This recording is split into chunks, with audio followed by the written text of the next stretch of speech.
నమస్కారం. It's you TV ప్రేక్షక మిత్రులకి శుభాకాంక్షలు. ఎప్పుడెప్పుడు వస్తుంది తెలుగు ఉగాది శుభాకాంక్షలు అందరికీ చెప్తామా? ఈ ఉగాది సంవత్సరం నాకు ఎలా ఉండబోతుంది, నా జీవితం ఎలా ఉండబోతుంది, ప్రపంచం ఎలా ఉండబోతుంది, ఆర్థికం ఎలా ఉండబోతుంది, వ్యవసాయం ఎలా ఉండబోతుంది, జీవితాలు ఎలా ఉండబోతున్నాయి, విద్యలు ఎలా ఉండబోతున్నాయి, వర్షాలు ఎలా ఉండబోతున్నాయి, రాజకీయం ఎలా ఉండబోతున్నాయి అని ప్రతి ఒక్కరికి ఒక క్వశ్చన్ మార్క్స్ ఎప్పుడు ఉగాది కోసం ఎదురు చూస్తున్నటువంటి మా ప్రేక్షక మిత్రులందరికీ కూడా పేరు పేరున శుభాకాంక్షలు. ఇప్పటి వరకు మా యొక్క ఛానల్ని ఆరాధిస్తూ ప్రోత్సాహం చేస్తూ సబ్స్క్రైబ్ చేస్తూ ఈ ఛానల్లోని విశేషాలు అందరికీ మీ మిత్రులకి అందరికీ తెలుపుతున్నటువంటి మీ యొక్క గొప్ప మనసుకి ధన్యవాదాలు. ప్రతి ఒక్కరికి కూడా పరాభవనామ సంవత్సర శుభాకాంక్షలు.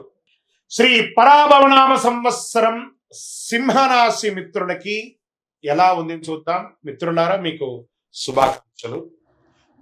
మఖా నక్షత్రం, పూర్వ పల్గుని, పుబ్బా నక్షత్రం, ఉత్తరా నక్షత్రం పల్గుని వారికి మొదటి పాదానికి సంబంధించిన మీరు సింహరాశి వారికి అప్పటి గడుపుతున్నారు.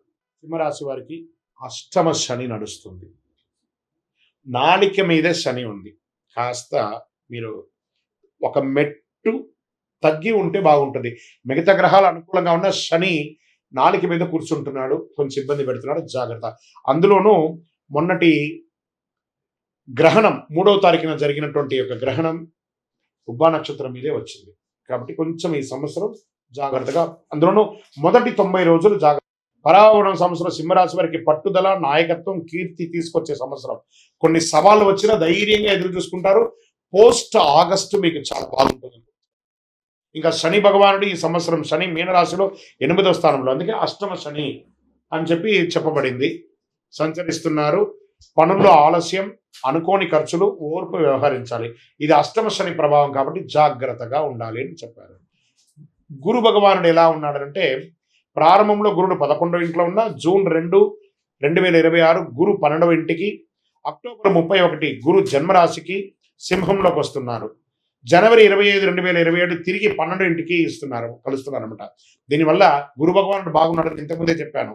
ఆదాయం పెరుగుతుంది. అందులో రాజు గురు ఈసారి చాలా మందికి గురు భగవానుడు యోగాన్ని ఇస్తున్నాడు అనుకుందాం. ఆదాయం పెరుగుతుంది, గౌరవం పెరుగుతుంది, కొత్త అవకాశాలు వస్తాయి. సరే, రాహు కేతు యొక్క సంచారం సంవత్సర ప్రారంభంలో రాహు 7వ ఇంట్లో, కేతు జన్మంలో ఉన్నారు. డిసెంబర్ 6 రాహు 6వ ఇంట్లో, కేతు 12వ ఇంట్లో. దీనివల్ల వచ్చే ఫలితాలు అంటే శత్రువులపై విజయం. రాహుకేతులు కూడా యోగంగా ఉన్నారు.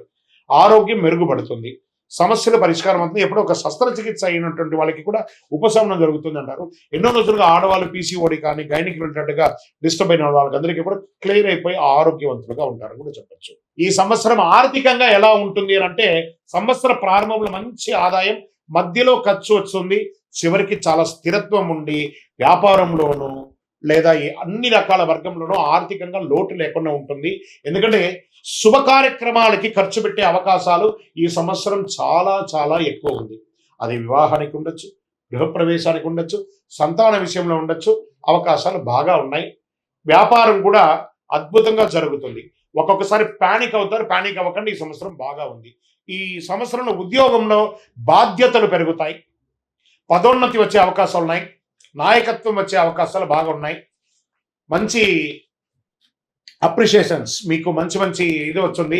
ఇది స్త్రీ పురుషులు ఇరువురికి కూడా. స్త్రీలు ఎవరైతే ఉద్యోగస్తులుగా ఉన్నారో వాళ్ళకంతా ప్రమోషన్స్ వస్తాయి. టీమ్ మేనేజ్మెంట్ చేసే అవకాశాలు ఉన్నాయి. ప్రైవేట్ గాను లేదా గవర్నమెంట్ గాను చాలా అవకాశాలు బాగా ఉన్నాయి. ఇక ప్రైవేట్ ఉద్యోగస్తులకి ఎన్నో రోజులుగా ఉద్యోగం కోసం ఎదురు చూస్తున్నటువంటి వారికి ఇది ఒక మంచి సమయం. వివాహం కాని వారికి వివాహ యోగం మధ్య కాలంలో ఉంటుంది, వెంటనే రాకపోయినా మధ్యలో ఉంటుంది. దాంపత్య జీవితంలో పరస్పర అవగాహన చాలా అవసరం. కాస్త ఒడిదుడుకులు వచ్చే అవకాశం ఉన్నాయి. సింహరాశి మిత్రులారా, మీరు మీ వారితో కానీ మీరు మీ శ్రీమతితో కానీ కాస్త సంయమనంతో పాటించండి. మీకు మాత్రమే తెలుసు అనుకునేది సింహరాశి మిత్రులు, కానీ ఒకటి చెప్తున్నాను, మీకు కూడా తెలుసు అనుకుంటే ఇంకా చాలా బాగుంటుందేమో అనే యొక్క సూచన. దీనివల్ల మీ కుటుంబం బాగుంటుంది, మీ ప్రేమ వ్యవహారం బాగుంటుంది, ప్రేమికుల మధ్య ఆ విడిపోయినటువంటి వ్యవహారాన్ని కూడా బాగుంటుందని కూడా చెప్పచ్చు.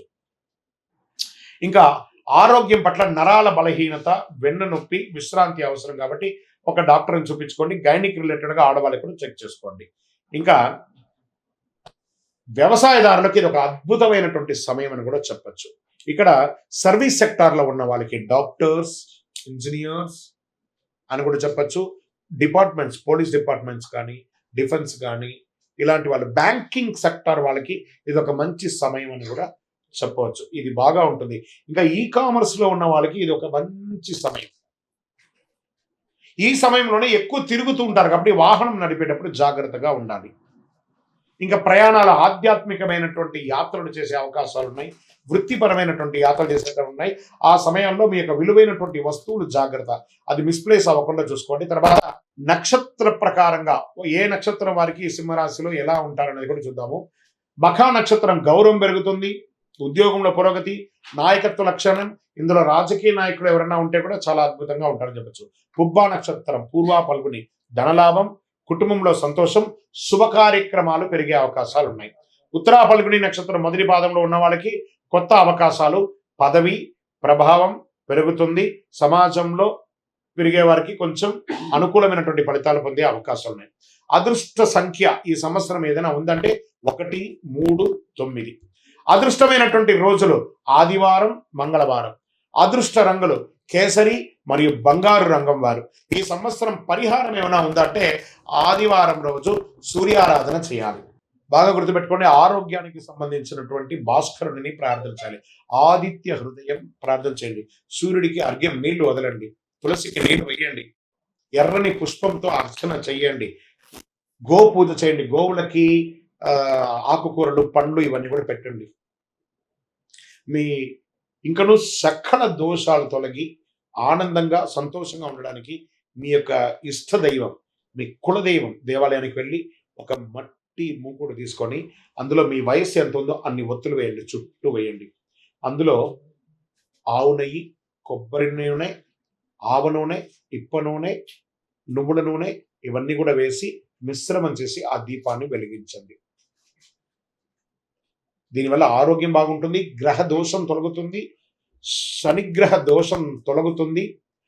ఇంకను అతి శక్తివంతమైనటువంటి స్వామి మాకు ఇంకా కొంచెం అద్భుతమైనటువంటి శక్తి కలిగించడానికి ఏమైనా ఇవ్వండి అంటే ఒక 48 రోజులు పూజ చేసి చండీ సప్తశతి పారాయణంతో సుదర్శన హోమాలు చేసి సుబ్రహ్మణ్య భుజంగా పారాయణం చేసి సిద్ధంగా ఉన్నటువంటి అతి శక్తివంతమైన కరుంగాలి మాలను ధరించడం వల్ల నరదృష్టి పోతుంది, ఆరోగ్యం బాగుంటుంది. కావాల్సిన సంప్రదించండి. ఇంకను మీ వ్యక్తిగత జాతకం తెలుసుకోవడానికి పరిసర ప్రాంతాల్లో, మీ పరిసర ప్రాంతాల్లో ఉన్నటువంటి గురువుల్ని సంప్రదించండి. గురుగారు ఈ ఉగాది సంవత్సరం నాకు ఎలా ఉంది. ఇక్కడ ఇంకో విషయం అంటే ప్రతి ఒక్కరు కూడా కొత్త సంవత్సరంలో జాతకం తెలుసుకోవాలి. మీ గురువు గారి దగ్గర సంప్రదించండి. లేదా మా దగ్గర తెలుసుకోవాలనుకుంటే ఈ యొక్క డిస్ప్లేలో ఉన్నటువంటి మీ యొక్క పేరు, date of birth, time of birth, place of birth WhatsApp చేయండి. విజయవస్తు.